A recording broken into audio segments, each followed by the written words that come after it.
माननीय गुरुजन वर्ग व माझ्या प्रिय मित्र सर्वांच्या चरणी नतमस्तक होऊन मी माझ्या भाषणास सुरुवात करते. ना झुकणार ना वाकणार, ना झुकणार ना वाकणार, अन्याय विरुद्ध पलटून वार करणार आणि सन्मानानेच जगणार आणि सन्मानानेच मरणार. हे हिंदवी स्वराज्य आहे. इथे आयाबायांची पूजा केली जाते. जाऊन सांग तुझ्या बादशाला की आता पुण्याची जहागिरी ही महाराज साहेबांची अर्धांगिनी चालवते.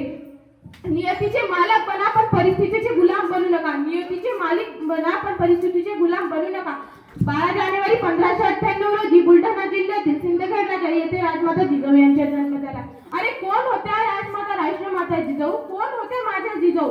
जाधवांची लेक ती भोसलेंची सून होऊन आली. जाधवांची लेक ती भोसलेंची सून होऊन आली आणि शहाजी राजांचा संसार सोहळ्या पलीस करून गेली. आणि शहाजी राजांचा संसार सोहळ्या पलीस करून गेली. अरे वाघिणीचा काळीज तिचा वाघ तिच्या पोटी, वाघिणीचा काळीज तिचा वाघ तिच्या पोटी आणि स्वराज्याचा धास म्हणजे जगदंब जगदंब तिच्या ओटी. अरे जिजामातांनी शुभांना अशी शिकवण दिली की सन्मानाने जगा, सन्मानाने जगा. आजच्या वेळेला तशी शिकवण देत नाही. आजचे नारे काय करतात? रस्त्याने दारू पितात आणि म्हणतात राजे तुम्ही पुन्हा जन्माला या. अंधार फार झाला आता दिवा पाहिजे, अंधार फार झाला आता दिवा पाहिजे. या देशाला जिजाऊंचा शिवा पाहिजे, या देशाला जिजाऊंचा शिवा पाहिजे. पण मला असं वाटतं जोपर्यंत आपल्यामध्ये जिजाऊ तयार होत नाही तोपर्यंत शिवबा येणं शक्य नाही. आणि त्यासाठी सगळ्यांनी जिजाऊंचे विचार काय होते, त्यांची शिकवण काय होती हे आपल्या आचरणात आणले पाहिजे, तरच शिवबा जन्माला येतील. अरे आमचे राजे आई वडिलांना करायचे तरी काय? ते रोज सकाळी उठल्यानंतर आपल्या मातेचे दर्शन घ्यायचे, आपल्या मातेला नमस्कार करायचे. पण आजचे मावळे काय म्हणतात? आम्ही दोन, आमचे दोन, आमचा होतोय चौकोन, चौकोनातले जातात दोन, मग उरलेल्यांना आधार तरी कोण? मला एक कविता आठवते म्हणून मी तुमच्या समोर सादर करते. अरे बाप काढलास घराबाहेर दारात रडते आई पण, अरे बाप काढलास घराबाहेर दारात रडते आई पण, रोज नको म्हणायला त्यांच्यासाठी काय पण. अरे आठवण तर बघ त्या आईचे दिवस किती केले तिने नवस. इथून तिथून तिच्या नवसाला देव सुद्धा पावला, इथून तिथून तिच्या नवसाला देव सुद्धा पावला आणि तुझ्यासारखा हिरा तिच्या पदरामध्ये भावला. अरे लहानपणी माय तुला शेतात न्यायची, लहानपणी माय तुला शेतात न्यायची आणि तुला ऊन लागू नये म्हणून तिच्या पदराची सावली घेऊन उभी राहायची.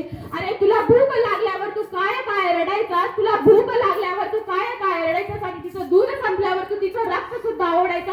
अरे रक्त पिऊन पोचला असेल का त्या रक्ताचा तरी ठेव मान, पवित्र अशा मातेचा करू नको अपमान.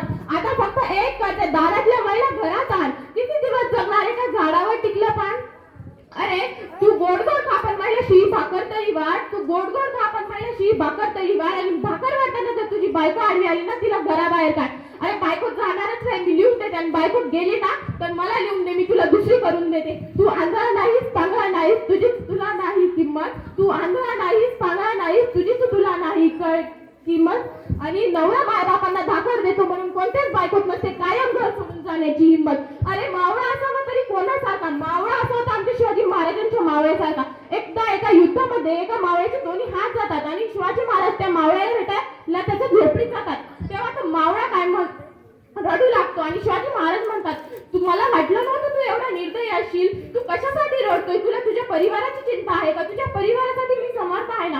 तेव्हा तो मावळा म्हणतो मला माझ्या परिवाराची चिंता नाही महाराज, मला माझे हात गेले मला याची देखील चिंता नाही, परंतु माझ्या झोपडीमध्ये जगाचा बाप आपला माझा बाप मुघलांचा बाप माझ्या झोपडीत आला आणि त्याला मुजरा करण्यासाठी माझ्याकडे हात शिल्लक राहिले नाही.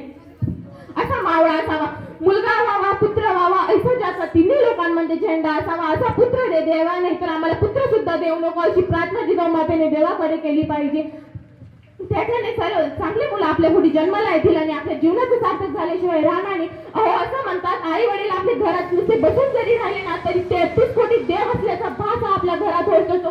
ज्या मुला मुलींना आपल्या आई वडिलांच्या कष्टाची जाणीव आहे ना ती मुलं मुली कधीच त्यांच्या आई वडिलांना 4 लोकांमध्ये त्यांची मान खाली घालू देणार नाही. असं म्हणतात की मराठी माणसं हे एकमेकांचे पाय ओढतात, पण तीच माणसं जर कधी चुकून कोणाला पाय लागला ना तर मनापासून पाया पडत असतात. विचित्र आहे पण सत्य आहे. जिजाऊंची गौरव गाथा यांच्या चरणी माझा माथा, जिजाऊंची गौरव गाथा यांच्या चरणी माझा माथा. स्वराज्य प्रेरित राजमाता राष्ट्रमाता महासाहेब यांच्या जयंती निमित्त सर्वांना हार्दिक शुभेच्छा. जय जय जिजाऊ जय शिवराय.